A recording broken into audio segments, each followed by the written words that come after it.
Apendicite aguda. Você domina esse tema? Se não, vem com a gente que hoje nós vamos aprender um pouquinho aí sobre esse carinha que pode complicar a nossa vida, tá certo? Mas antes eu gostaria de pedir que você siga o nosso canal, já deixe seu like aí, compartilhe esse vídeo com mais pessoas para que vários possam ter acesso ao nosso conteúdo aí. Combinado, galera? Bom, quando a gente fala de apendicite aguda, a primeira coisa que a gente tem que fazer é relembrar um pouquinho da anatomia, tá certo, pessoal? E quando a gente vai falar de anatomia, o que a gente tem que lembrar? Que o apêndice nada mais é do que um pequeno intestinozinho ali, tá certo? Ele é uma continuação do intestino, mas ele é um intestinozinho pequenininho, que vai estar localizado bem na porção inferior do ceco, né, pessoal? Então, a gente tem o ceco ali, combinado? Bem na porção inferior é onde a gente vai ter o nosso pequeno apêndice. Ou apêndice vermiforme, cada um vai falar do jeito que quiser, né? Depois ali a gente continua com o cólon, né? Ascendente, transverso, descendente, e aí vai. O que eu quero que vocês entendam, pessoal, é uma parte bem básica em relação a esse carinha aí. Combinado? Como eu falei para vocês, ele é um pequeno resquício que a gente vai ter do nosso intestino. Então, quando a gente começa a falar de características que eu quero que vocês entendam aí, é o seguinte, ele vai ter as mesmas características do nosso intestino em si, tá certo? Então, as mesmas camadas que conformam o nosso intestino é o que vai conformar esse nosso apêndice. Lembrando que esse carinha aí, ele vai medir aproximadamente 9 centímetros, né? Depende aí de cada pessoa. E que, histologicamente falando, tá certo? Histologicamente falando, ele vai apresentar as mesmas camadas que o intestino normal, tá certo? Que no caso vai ser a mucosa, a submucosa, a muscular. E recobrindo esse cara aí, a gente tem peritônio. Então, a gente fala que ele também é um órgão peritonizado, tá certo? O peritônio. Beleza, pessoal? Um detalhe que eu quero trazer para vocês é o seguinte, que na mucosa, ele vai ter uma formação linfática, tá certo? Ele vai ter uma formação linfática. Ou linfóide, tanto faz. Que vai ser bem similar às nossas tonsilas, tá certo? Bem similar ao material das nossas adenoides ali. E por isso que muitas vezes a gente fala que, principalmente na vida embrionária ou na fase da infância, o apêndice ele serve como um órgão protetor do nosso sistema imunológico, tá certo? Então ele ajuda o sistema imunológico ali, graças a essa formação linfática. E um pequeno paradigma que a gente precisa quebrar é o seguinte, como sempre se acreditou, sempre achou que o apêndice era um órgão que servia apenas para inflamar e doer e complicar. Porém, agora, hoje eu estou gravando esse vídeo no dia 4/5/2022, alguns estudos já mostram que o apêndice não serve somente para inflamar, tá bom, pessoal? Então, ele tem algumas outras características importantes aí, tá certo? Tô até pensando em depois gravar um vídeo sobre isso daí. Bom, o que a gente tem que saber é o seguinte, que além de ter essas características histológicas, né, esse cara aí ele vai receber uma rica vascularização, tá certo? Quando a gente fala da vascularização, a gente tem que lembrar que vai vir lá da nossa artéria mesentérica superior, tá certo? Então a gente tem a mesentérica superior, que é uma rama que sai da nossa aorta abdominal. E ali na mesentérica superior, a gente vai ter uma pequena rama conhecida como ileocólica, tá certo? Ou ileocecoapendículo-cólica. Por quê? Essa rama, ela vai dar vascularização tanto para o ceco, quanto para o cólon, quanto para o ilho terminal, que vai estar chegando ali, tá certo, pessoal?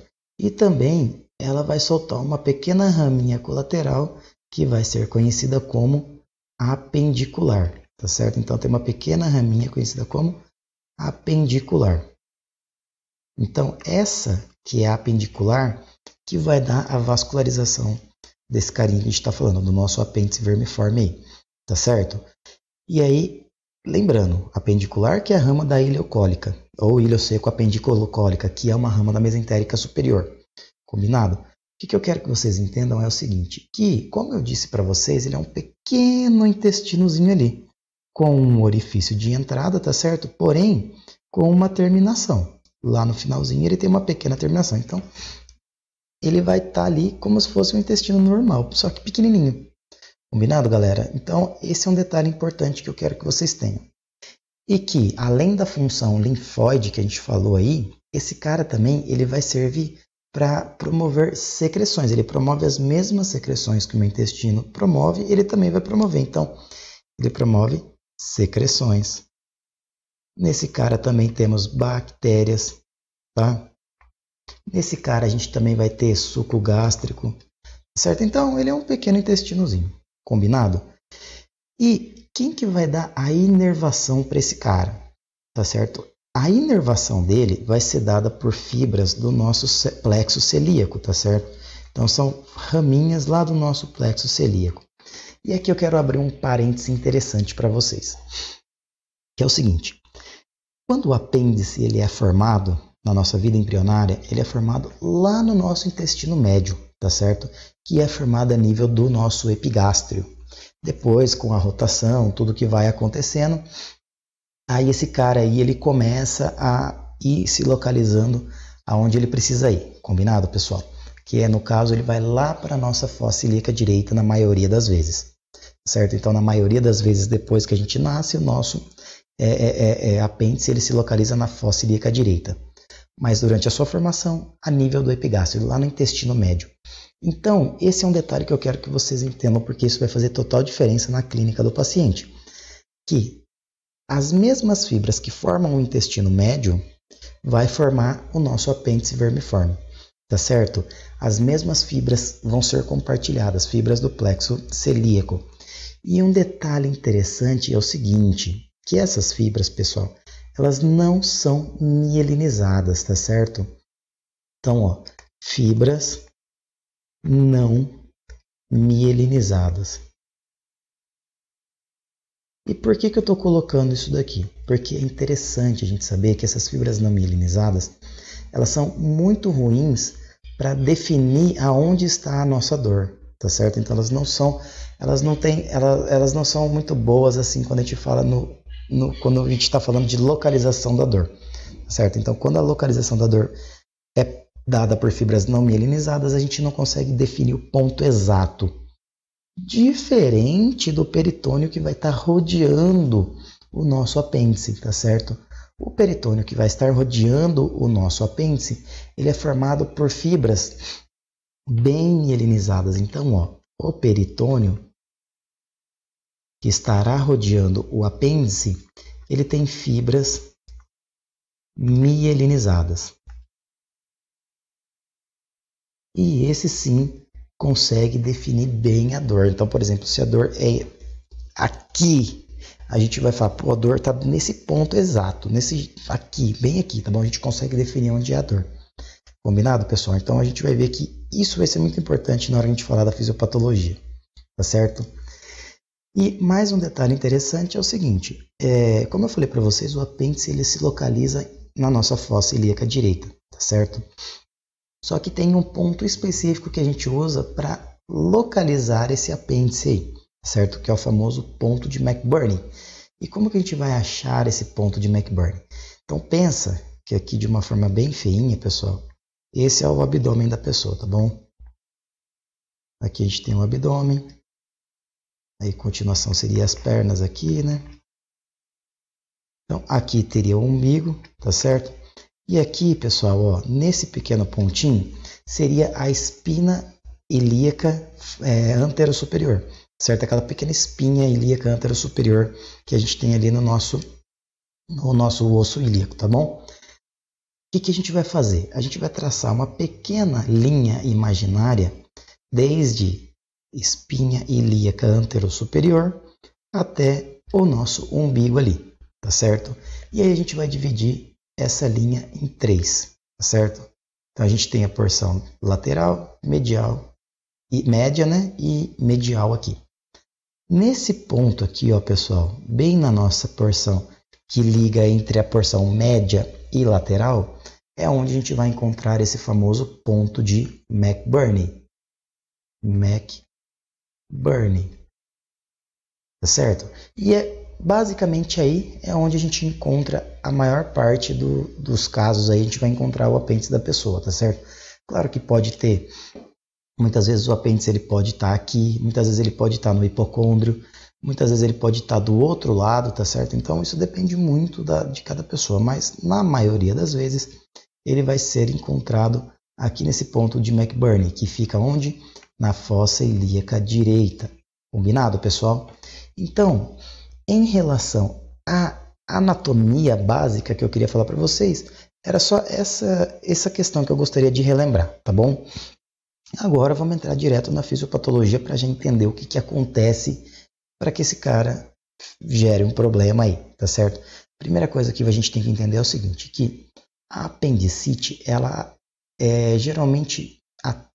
pega geralmente homens jovens, tá certo? Então ela é muito mais comum, quando a gente fala de perfil epidemiológico mais comum, ela vai afetar a maioria das vezes homens jovens, porém qualquer pessoa está sujeita a uma apendicite, tá bom? Mas essa é uma informação que eu quero que vocês guardem também aí, tá certo? O perfil mais comum é homens jovens. E quando a gente vai falar da fisiopato, a gente tem que saber o que vai causar a apendicite, pessoal. Obstrução, tá certo? Então, ó, pensem de novo. A gente tem aqui, ó, o seco com o pequeno apêndicezinho lá no final, tá certo? Então, o que vai causar a fisiopatologia? Obstrução, tá certo? Alguma coisa que obstrua aquele pequeno orifício que comunica o apêndice com o seco. Então, a gente já vai colocar aqui, ó, obstrução. Só que, quem que vai obstruir esse carinha aí? Quem são os principais responsáveis por promover essa obstrução? Vamos lá. Principal de todos, fecalitos, tá certo? São pequenos pedacinhos de fezes que podem entrar ali e promover essa obstrução. Porém, também a gente pode ter ascaris lumbricoides, tá certo? O ascaris, ele também pode fazer isso daí. No caso, neoplasia. Uma neoplasia pode causar ali. Qualquer fator que promova uma obstrução pode causar aí. Mas o principal de todos são os fecalitos, tá bom? E aí o que vai acontecer? A partir do momento que eu obstruir aquele cara ali, nada entra e nada sai. Porém, eu acabei de falar para vocês que ali a gente vai ter bactérias, a gente tem suco gástrico e ele promove secreções, porque ele tem a mesma característica do intestino normal, tá certo? Ele é um intestino pequenininho, mas ele tem a mesma característica, tá certo? Então, quando ocorre essa obstrução, é um detalhe que eu quero que vocês entendam, é o seguinte: obstruiu, porém, ele vai continuar secretando, tá certo? Ele vai continuar promovendo secreção. E essa secreção contínua que vai acontecer ali, vai promover uma distensão, tá certo? Então ele vai ter uma pequena distensão. Além do mais, as bactérias que estão ali começam a aumentar a proliferação. Então, aumenta a proliferação de bactérias, tá certo? Então, ó, proliferação bacteriana. E só que aqui é um detalhe interessante, né? As principais bactérias que a gente vai ter aqui nesse ponto, pessoal, as principais bactérias vai ser o Bacteroides fragilis, tá certo? E a Escherichia coli. Então são as principais bactérias que a gente tem ali que vão estar proliferando. Aí é um detalhe interessante. Quando eu tenho a distensão e o aumento da proliferação bacteriana, pessoal, isso vai começar a promover um processo inflamatório, tá certo? Então, isso daqui vai gerar uma inflamação. E inflamação promove dor, tá certo? Porém, ainda é uma dor que não está muito perceptível. Só que o que acontece? Quando a gente fala, eu falei para vocês que esse apêndice ele é revestido por uma capa de peritônio, tá certo? Tanto visceral quanto parietal. Quando ele começa a promover essa distensão e essa inflamação, junto com esse peritônio, ele começa a comprimir aquela artéria que dá a vascularização para esse cara aí, tá certo? E quando ele comprime aquela artéria conhecida como apendicular, que eu falei para vocês, o que vai acontecer, pessoal? A gente vai ter uma diminuição do aporte sanguíneo para esse órgão. Então a gente vai ter uma isquemia, tá certo? Vai ter uma isquemia. E essa isquemia vai gerar uma necrose. Combinado? A isquemia vai gerar uma necrose. E aí esse é um detalhe que eu quero que vocês coloquem na sua mente.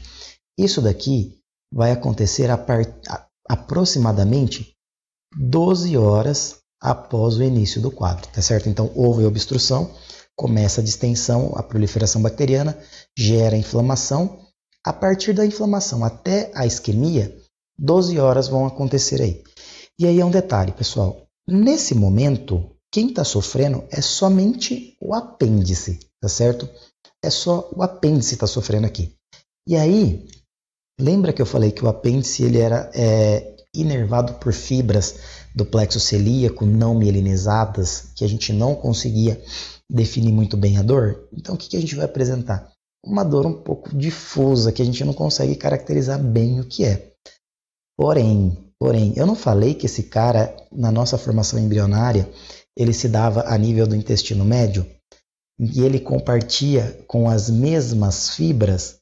Então, a dor nesse momento, ela não vai ser na fossa ilíaca direita. Ela vai ser onde? No nosso epigástrio, tá certo? E esse é um detalhe importantíssimo. Dor epigástrica. Nessas 12 primeiras horas, a dor ela é epigástrica, tá certo? E aí, se a partir daí não resolve o problema, o que vai acontecer? Vai continuar evoluindo, tá certo? E a evolução dessa necrose vai ser o que, pessoal? Perfuração, tá certo? Perfuração. E aí, essa perfuração ela pode acontecer aonde? Nas próximas... Opa, deixa eu mudar até a cor aqui, ó. Nas próximas 48 horas, tá certo? Aproximadamente em 48 horas. Aí que vem um detalhe interessante. Por quê? Quando acontece a perfuração, a gente abre para duas possibilidades, tá certo? Quais são essas possibilidades? A perfuração, ou ela pode se transformar em um abscesso, tá certo? Ou ela pode se transformar em um abscesso, ou essa perfuração, pessoal, ela pode se transformar em uma peritonite difusa, tá certo? Em uma peritonite difusa. E aí está o detalhe. Se é um abscesso, é um tipo de dor. Se é uma peritonite difusa, a dor vai doer todo o nosso abdômen, tá certo? A gente vai ter aquele abdômen em tábua, um abdômen rígido, defesa abdominal em todo o abdômen, tá certo? E quem que geralmente vai apresentar o abscesso e quem geralmente vai apresentar a peritonite difusa? O abscesso, pessoal, que eu quero que vocês tenham em mente aqui, ela vai acontecer principalmente em homens jovens. Por quê? Esses homens jovens, eles geralmente têm um sistema imunológico melhor, funcionando bem. Os caras, geralmente, a maioria aí, às vezes fazem um tipo de atividade, alguma coisa, então o nosso sistema imunológico consegue bloquear aquele cara e deixar ele só ali localizado naquele pontinho, tá certo? Já idosos, crianças, imunodeprimidos, tá certo? Que não tem um sistema imunológico tão bem funcionante ali, eles não vão conseguir controlar esse cara. E aí começa a espalhar essa perfuração, começa a secretar, eliminar coisas que vai fazer com que o nosso abdômen inteiro fique infectado e sofra com esse problema aí, tá bom? Lembrando que o principal, o que mais acontece, o mais comum é o abscesso, tá bom, pessoal? É o que mais acontece, tá certo? Então, esse é um detalhe que eu quero que vocês entendam. E aí é o detalhe interessante. O abscesso, Quando acontece, é lógico que ele vai se dar porque houve uma perfuração. Então, aquele peritônio que está revestindo ali o nosso apêndice, pessoal, com sua capa visceral e sua capa parietal, ele vai ser irritado e ele também vai começar a promover um processo inflamatório, tá certo? Vai sofrer um processo inflamatório.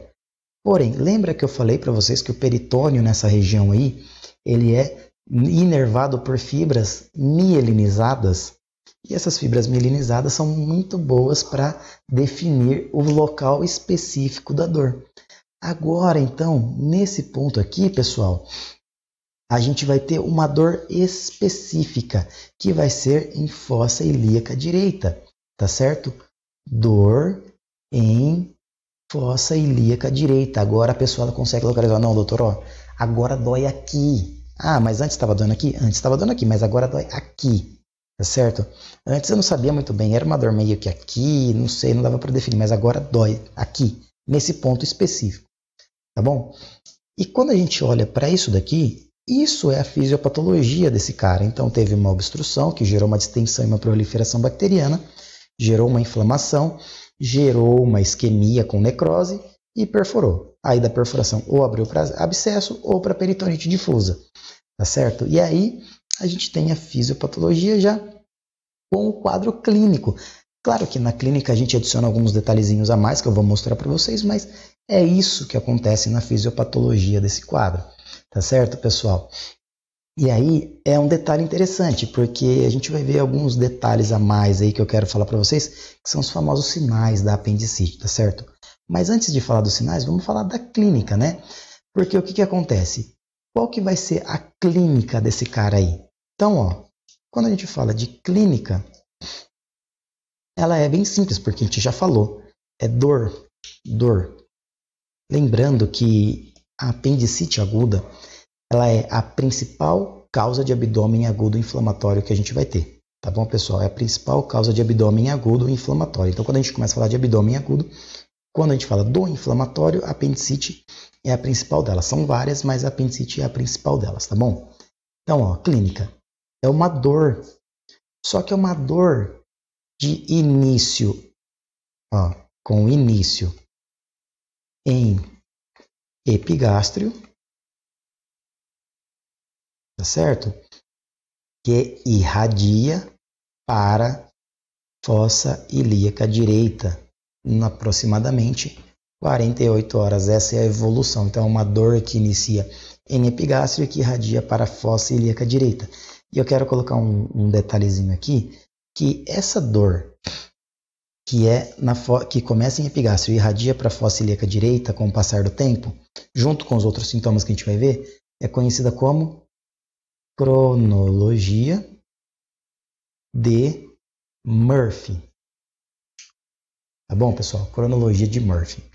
Além da dor, Thiago, o que mais que o paciente vai apresentar? Outro detalhe interessante, eu vou até colocar de outra cor aqui, ó, pessoal, que sempre foi muito citado, é a anorexia. A anorexia sempre foi colocado como ponto principal aqui, além da dor, a anorexia, tá bom? Hoje em dia já, assim, é meio contraditório falar se ela tá ou não tá, mas continuamos com literatura ainda fala da anorexia, tá bom? O paciente ele pode apresentar uma febre baixa, tá bom? Uma febrinha baixa, pode estar apresentando aí também. Ele pode apresentar vômitos ou náuseas, tá certo? E aí, no caso, essa é a clínica que o nosso paciente vai apresentar. Beleza, pessoal? Só que aí vem um detalhe interessante. Quando a gente está falando aqui de clínica, tá? Estou falando aqui de clínica. E aí, o paciente ele também vai apresentar alguns sinais interessantes aqui, que são sinais clássicos, semiológicos, que a gente vai ter na nossa apendicite. Tá certo? Quando a gente fala dos sinais semiológicos, vou colocar aqui, ó, sinais semiológicos, a gente vai ter alguns que eu vou nomear aqui, tá certo? E que a gente precisa saber. O primeiro e mais importante, mais característico de todos é o famoso Bloomberg, sinal de Bloomberg. Eu vou explicar cada um, tá bom? Mas eu vou colocar primeiro os nomes aqui. Depois a gente tem o sinal de Rovsing, a gente tem o sinal de Dunphy, a gente tem o sinal do obturador e a gente tem o sinal do psoas, tá certo? Nossa, Thiago, para que esse monte de sinal? Todos vão ajudar a gente a fechar um diagnóstico de apendicite, tá bom? O que seria o sinal de Bloomberg, pessoal? O sinal de Bloomberg, o que a gente vai fazer? O paciente ele apresentou o quadro clínico de dor que começou em epigastro e migrou para a fossa ilíaca direita. O que a gente vai fazer? Durante a palpação, a gente vai palpar aquele pequeno ponto de McBurney lá na fossa ilíaca direita, pessoal, que eu acabei de mostrar para vocês, e a gente vai promover uma compressão desse ponto ali, tá certo? A gente vai comprimir. Quando a gente comprime, essa dor ela dá uma pequena aliviada. Quando a gente solta de uma vez, então a gente fala que é uma descompressão brusca, eu tiro a mão de uma vez ali, o que vai acontecer? O paciente ele vai apresentar uma dor muito grande, que ou ele pode gritar ou ele vai fazer uma cara de dor muito grande. Então eu aperto, comprimo, na hora que eu solto, a descompressão brusca promove a dor. Por quê? Tanto a folha parietal quanto a visceral do peritônio ali, quando eu promovo a compressão, elas se unem. Quando eu promovo a descompressão, que elas se soltam, elas estão inflamadas. Nesse movimento delas se descolarem uma da outra, é onde gera essa dor muito grande, tá bom? Então, o sinal de Bloomberg positivo é quando a gente tem uma dor, a descompressão brusca em fossa ilíaca direita. Combinado? Já o sinal de Rovsing, pessoal, é uma dor em fossa ilíaca direita quando eu comprimo a fossa ilíaca esquerda. E vamos entender o que acontece aqui. Pensa que a gente tem o nosso seco com o apêndice aqui, tá bom? Aí, cólon ascendente, transverso, descendente, sigmoide, tá bom? Aqui eu tenho a fossa ilíaca esquerda. Pessoal, quando eu faço uma compressão na fossa ilíaca esquerda, o que eu vou fazer? Os gases que estão ali na fossa ilíaca esquerda, eles vão começar a migrar de volta lá para a fossa ilíaca direita. E quando eles chegam ali, eles promovem uma pequena distensão. E essa distensão promove a dor, tá certo? Então eu promovo uma compressão na fossa ilíaca esquerda que gera uma dor em fossa ilíaca direita. Tá bom, pessoal? Então esse é o sinal de Rovsing. Já o sinal de Dunphy é dor na fossa ilíaca direita com a tosse. Então eu vou pedir para o paciente tossir e ele vai sentir dor na fossa ilíaca direita, tá bom? Já o sinal do obturador, o que a gente vai fazer? A gente vai flexionar a perna do paciente, certo? Flexiona ela sentido ao abdômen. E aí eu vou promover uma rotação interna dessa perna. Eu pego a perna do paciente e puxo ela para o meu lado. Eu promovo uma rotação interna. Então, eu flexiono a perna do paciente, seguro aqui no tornozelo do meu paciente e na coxa. E puxo essa perna para o meu lado, certo? Eu puxo ela para mim. Isso vai promover uma dor. Esse é o famoso sinal do obturador. E o sinal do psoas, a gente vai colocar o paciente em decúbito lateral esquerdo, tá certo? Então a gente deita ele em decúbito lateral esquerdo. E agora eu não vou fazer uma flexão da perna para o abdômen, eu vou fazer uma extensão. Eu vou pegar essa perna direita do meu paciente e vou puxar ela para trás. Pego o paciente, ele está em decúbito esquerdo, eu puxo a perna dele para trás e ele vai sentir uma dor, tá certo? Lembrando que o psoas, pessoal, ele geralmente vai mostrar para a gente quando o apêndice for retrocecal, tá bom? Ou seja, ele está não abaixo do nosso seco, mas ele está atrás. Ou seja, ele está ali, ele faz uma comunicaçãozinha, só que ele vai lá para trás do nosso seco, tá bom? Então, esses são os sinais semiológicos característicos. Mas quem a gente sempre vai ver é o famoso Bloomberg positivo, né? Tem até essas brincadeirinhas aí, tem uns memes que a galera faz, tá certo? Então, esses são os sinais semiológicos que a gente precisa conhecer. Combinado, pessoal? Agora, como que a gente faz o diagnóstico da apendicite? O diagnóstico da apendicite é esse que é um detalhe que eu quero que vocês saibam. Literatura, tá bom? Livro. O diagnóstico da apendicite é clínico. Ah, Thiago, clínico? Sim. O diagnóstico da apendicite é clínico. Pela clínica, a gente fecha o diagnóstico desse paciente. Tá certo? Principalmente se for um paciente jovem, tá? Principalmente se for um paciente jovem. Só que a gente também pode utilizar a famosa escala de Alvarado. Tá certo? Essa escala de Alvarado, ela vai ajudar muito a gente a fazer o diagnóstico clínico. Ah, mas eu não tenho que fazer imagem? Sim, a gente vai ver que tem que fazer imagem e na prática a gente usa a imagem Dificilmente o paciente ele vai para a cirurgia sem uma imagem e sem um laboratório, tá bom? Vou falar das imagens também, mas primeiro vamos descrever um pouco essas escalas de Alvarado e como que é dado esse diagnóstico clínico, tá bom? Depois a gente entra na questão das imagens, beleza, pessoal? O que a gente vai encontrar na escala de Alvarado? A gente vai encontrar 8 itens diferentes, tá bom? Vou até colocar aqui, ó. 1, 2, 3, 4, 5, 6, 7, 8. O que a gente vai ter aqui? O primeiro, dor que irradia para a fossa ilíaca direita, tá bom? Dor que irradia para a fossa ilíaca direita. Combinado, pessoal? O segundo aqui, a anorexia. Lembra que eu falei da anorexia? Por isso que a gente fala um pouquinho mais dela como específica, porque ela entra nessa escala de Alvarado. 3. Náuseas ou vômitos. 4. Quem que vai entrar no 4 aqui? Dor, a palpação em fossa ilíaca direita. Tá certo? 5. De dor, a descompressão brusca, DB, ó, é descompressão brusca, tá bom? Em fossa ilíaca direita. Então, uma coisa é dor a palpação, outra coisa é dor a descompressão brusca, tá bom? 2 caras diferentes aí. O 6, temperatura maior que 37,5. Maior ou igual, tá bom? Maior igual que 37,5. Então é uma febrinha leve. Eu falei para vocês que era uma febrinha leve, tá bom? Já no 7, leucocitose. E no 8, desvio à direita. Desses leucócitos aí. Leucocitose com desvio à direita, tá bom? E aí, pessoal, o que a gente tem aqui, ó? Vou até colocar. Cor de outra cor para ficar mais fácil. Dor que irradia para a fossa ilíaca direita, a gente tem 1 ponto. Anorexia, a gente tem 1 ponto, tá certo? E náuseas ou vômitos, a gente tem 1 ponto. E olha só que interessante, esses 3 caras aqui são sintomas que o paciente vai apresentar.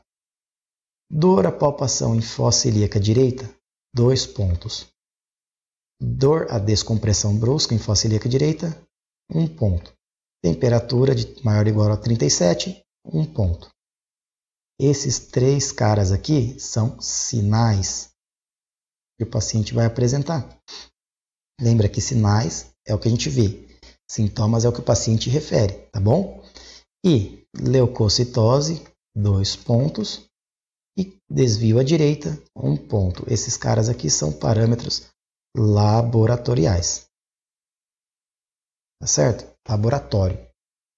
E aí aqui o que a gente vai fazer? O detalhe é o seguinte, que como que eu vou conduzir esse meu paciente para falar que é ou não no caso aí, uma apendicite, de acordo com a pontuação dele. Se a pontuação dele for menor do que 4, não é, tá bom? Não é. Se for maior ou igual a 4, tá certo? Só que não passa de 7, ou seja, vou até colocar aqui, ó, entre 4 e 7. Entre 4 e 7, pessoal, o que a gente vai fazer? Imagem. Tá bom? Imagem. Agora, se for maior ou igual a 7, é apendicite. Tá bom? E aí eu não preciso nem de laboratório, nem de imagem. Eu já posso ir direto para a cirurgia. É assim que fala a literatura, tá bom? Não precisa nem de nada. O diagnóstico é clínico. Mas claro que a gente não vai ver isso na nossa prática. Na nossa prática a gente vai ver que o paciente ele vai sempre ser acompanhado de uma imagem. Tá certo? E quem que é a imagem que a gente vai estar falando? Então, quando a gente fala de diagnóstico clínico, é isso aqui, escala de Alvarado, tá bom? Agora, quem que é a imagem que a gente vai estar usando para fazer aí o diagnóstico desse cara? Quando a gente fala de imagem, o padrão ouro que a gente vai ter, pessoal, é a TC de abdômen. tá certo? Na TC de abdômen a gente vai ver um apêndice ali. E o apêndice ele tem que estar medindo um tamanho maior ou igual a 7 milímetros, tá certo? A parede desse cara aí, ela tem que estar maior ou igual a 7 milímetros. Por quê? A parede estando maior ou igual a 7 milímetros mostra para mim que tem um edema ali, que está edemaciado. Então, quer dizer, está tendo um processo inflamatório, tá certo? Esse daqui, ó, eu quero que vocês até coloquem do lado. Padrão ouro. Tá bom? Padrão ouro. Esse é o principal. Porém, a gente também tem a ultrassonografia e a ressonância magnética, tá certo? E lembrando que no caso aqui, na ultrassonografia, a gente também vai ver um apêndice maior ou igual a 7 milímetros, né? E para quem que é bom a ultrassonografia? A ultrassonografia ela vai ser muito boa para crianças, tá? Ela vai ser muito boa para gestante, vai ser muito boa para idoso, só que ela é horrível para obeso, porque como tem muito tecido adiposo, ela não consegue ver muito bem, tá certo? Já a ressonância magnética, ela é excelente para gestante, tá certo, pessoal? E aqui um detalhe interessante, eu falei para vocês que na TC abdominal, ela é o padrão ouro, só que para fazer ela, olha só, marquem aí, descartar gestação. Descartar gestação. Se a pessoa estiver grávida, se a mulher estiver grávida, não é para fazer TC. É muita irradiação, tá certo? Aí a gente vai lançar a mão da ressonância magnética ou da ultrassonografia. Tá bom? Então, descartar gestação. E um outro detalhe que eu quero mostrar para vocês é o seguinte, que na ultrassonografia, o que a gente vai ver aqui, ó? A gente vai ver ou o famoso sinal do alvo, tá certo, pessoal? Que é característico, né? Ou os 7 milímetros aqui. Então, ou ele vai ter a espessura de 7 milímetros ou o famoso sinal do alvo. O que é o alvo, pessoal? É um pequeno sinalzinho como se fosse um alvo de dardo, né? Ou de arco e flecha. Então, a gente vai ver. Por quê? A gente vê o espessamento, vê que a parede desse apêndice aqui, ó, ela está bem espessa, ela está bem grossa. Por quê? Tem um edema, tem uma inflamação ali. Tá certo? Então, quando a gente fala de diagnóstico por imagem para apendicite, é isso que a gente tem que fazer. É isso que a gente vai lançar a mão. Lembrando, diagnóstico é clínico, mas dificilmente a gente vai ver um paciente ir para a cirurgia sem uma imagem. E o que a gente fala de laboratório, pessoal? Laboratório, eu vou pedir o hemograma, né? Porque a gente tem que ver se vai ter leucocitose ou não. A gente pode pedir a PCR, a gente vai ver que a PCR vai estar aumentada, apesar que a PCR... eu não sou muito assim com a PCR, porque a PCR ela pode ter levado em pessoas obesas, né? Qualquer processo inflamatório leva a PCR. A gente tem que pedir, pessoal, um EAS, um exame de urina simples. Para quê? Para descartar causas urinárias, pode ser causas urinárias. E o famoso beta-HCG, se for mulher. Lembrando, pode ser quem for, pode ser igual dizia uma professora minha de cirurgia, pode ser a Virgem Maria. Peçam o beta-HCG. Tá certo? Então, sempre se for mulher, descartar gestação, porque pode ser uma gestação ectópica. Pode ser uma gestação ectópica, tá bom? Sempre descartar. Combinado, pessoal? Então, basicamente, em relação a diagnóstico, é isso que a gente precisa lançar a mão, tá certo? Então, a gente tem a clínica, tem a imagem e tem o laboratório que a gente vai lançar a mão. E como vai ser dado o tratamento desse paciente? Como que a gente vai tratar o nosso paciente com apendicite? Aí é onde a gente divide o nosso paciente, tá bom? Se esse quadro ele for menor do que 48 horas, quadro menor do que 48 horas, tá certo? E o paciente não apresenta complicação, sem complicação. Combinado? Então aí pensa que é um paciente jovem que chegou com vocês ali com uma clínica característica, não está complicado, não tem nada. Pessoal, o que a gente vai fazer aqui, ó? Antibiótico, tá certo? Antibiótico profilático, mais cirurgia. Quem que é o cara aqui? Apendicectomia, tá? A gente vai tirar o apêndice dessa pessoa. Cirurgia pode ser tanto aberta quanto fechada, tanto por vídeo quanto aberta ali, tá bom? Então, apendicectomia. Lembrando, aqui é o paciente que tá normal, paciente jovem, Menor do que 48 horas de sintomas, não tem complicação, não tem nada. Combinado? Agora, se for maior do que 48 horas, o que a gente vai fazer, pessoal? Ou se ele apresentar alguma massa, tá bom? Mas se for maior do que 48 horas, o que a gente vai fazer? Imagem. Tá certo? Se na imagem ele não tem complicação,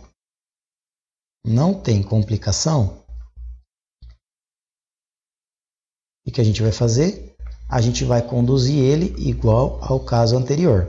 Antibiótico profilático mais cirurgia. Agora, se na imagem esse paciente ele apresentar um fleimão menor igual a 3 ou 4 centímetros, o que a gente vai fazer aqui? Aí já é um pouquinho diferente a conduta, tá bom? A gente vai fazer o seguinte, a gente vai fazer antibiótico por 7 a 10, no caso, por 7 a 10 dias. E aqui a gente pode usar ciprometro, tá bom? Qualquer antibiótico que pegue aquelas bactérias que a gente falou, né? No caso lá o Fragilis, E. coli, qualquer um deles a gente pode usar. Mas o clássico ali é o cipro e metro, tá bom? E aí a gente vai fazer o quê? Cirurgia, apendicectomia, tá certo? Só que a gente vai esperar esfriar o processo. Aqui a gente espera esfriar o processo. Essa cirurgia ela vai ser de 6 a 8 semanas após o quadro de apendicite que o paciente teve, tá bom? Então, primeiro a gente faz antibiótico terapia. De 6 a 8 semanas depois, quando esfriar o processo, a gente opera. Claro que pode operar no mesmo momento ali? Pode. Se a gente vê que vai complicar, tem que operar. Entendeu? Então, é um pouco discutível isso daí, mas literatura fala para fazer isso daí, mas a gente pode operar no mesmo momento, tá bom? Então, isso não é uma regra aí que eu tenho que esperar 6 a 8 semanas, não, eu posso operar já. Agora, se o paciente apresentar um abscesso, tá certo? Maior do que 3 centímetros, o que a gente vai fazer, pessoal? Antibiótico por 7 a 10 dias, tá certo?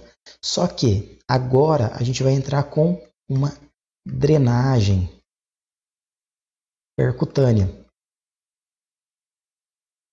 tá certo? Percutânea, guiando, o catéter será guiado por um ultrassom, tá certo? Então faz um antibiótico mais a drenagem percutânea, mais apendicectomia, tá certo? De 6 a 8 semanas, depois que esfriar o processo, de tanto aberta quanto fechada. Lembrando, posso fazer a cirurgia nesse momento? Pode, não tem uma regra de ter que esperar os 6 a 8 semanas, tá certo? E se, no caso, o paciente apresentar uma peritonite difusa? Puta, cara, aí complicou tudo, virou um regaço, supurou, vazou tudo, tá uma bagunça, o paciente tá com o abdômen rígido, em tábua, tá aquela complicação. Pessoal, antibiótico e cirurgia de urgência, tá? De urgência. E aqui dá preferência para a cirurgia aberta. Mas se tiver fechada também pode fazer, mas a preferência é para a cirurgia aberta, principalmente aberta. Combinado, pessoal? E é assim que a gente vai tratar esse paciente, tá bom? É assim.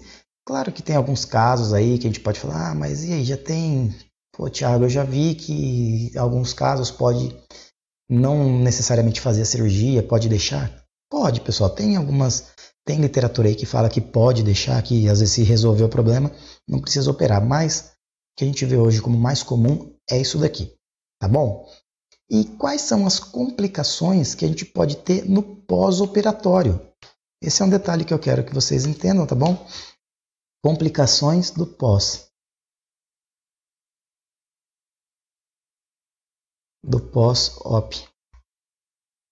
As duas principais que a gente vai ter aqui, ó, a primeira delas é o abscesso de parede, tá certo? O abscesso de parede que é a principal de todas. Essa é a principal de todas. O paciente começa a apresentar febre depois de operar. O paciente operou, depois de um certo tempo operado, ele começa a apresentar febre. Então, aí tem que fazer todo um processo lá, vai ter que abrir de novo, limpar esse abscesso e tudo mais, beleza? Essa é a principal complicação. E a outra, infecção da ferida cirúrgica, tá? Da ferida cirúrgica. Ou seja, a ferida infeccionou, tá bom? Ferida infeccionou. Agora, só para a gente terminar a nossa aula, eu quero colocar um detalhe, só um detalhezinho, que são alguns diagnósticos diferenciais que a gente precisa fazer quando o paciente na escala de Alvarado ele fica entre 4 e 7 pontos. Lembra que eu falei que é quando a gente precisava fazer a imagem lá? Então, nesse cara aqui que está entre 4 e 7 pontos, eu preciso fazer alguns diagnósticos diferenciais que pode acontecer. No caso aqui, principalmente se for mulher, tá bom? Mas também pode ser no caso de homem aí. Um deles é a linfadenite mesentérica, tá? Linfadenite mesentérica. No caso das mulheres, a gente também precisa descartar uma doença pélvica inflamatória. Tem que descartar cisto ovariano. Tá bom, pessoal? Muito comum. O paciente vem com uma clínica clássica de apendicite, na hora que vai ver um cisto ovariano. Tá bom? Como que vai fazer? Ultrassonografia, fecha esse quadro aí. Também tem a rotura folicular, tá certo? Que pode estar acontecendo. Pode ser uma jeca, tá bom? Pode ser uma jeca. Pode ser uma ito, igual eu falei para vocês. Tá bom? Então, esses são alguns dos diagnósticos diferenciais que a gente tem que ter naquele paciente que está entre a pontuação 4 e 7 na escala de Alvarado, tá bom? E também a gente não pode esquecer da gestação ectópica. Tá bom? Então, os principais diagnósticos diferenciais que a gente precisa fazer quando a gente fala de apendicite, né? Por quê? Na fossa ilíaca direita, principalmente se for mulher, muitas coisas podem estar acontecendo ali. Tá bom, pessoal? Então, é bom a gente ter esses diagnósticos diferenciais aí.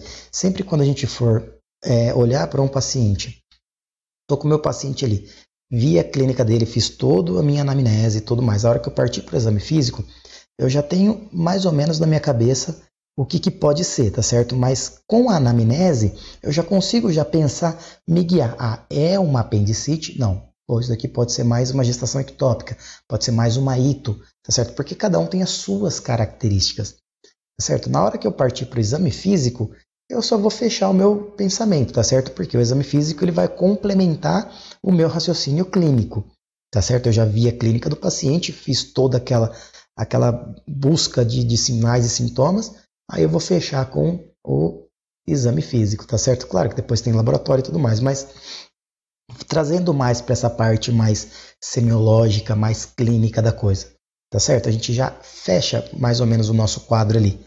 Depois a gente só pede a imagem em laboratório para confirmar, porém a gente já fecha ali. Então sempre pense nisso. Fazendo uma boa anamnese, eu já abro para onde eu quero ir. Depois eu só vou confirmar com o meu exame físico. Tá bom, pessoal?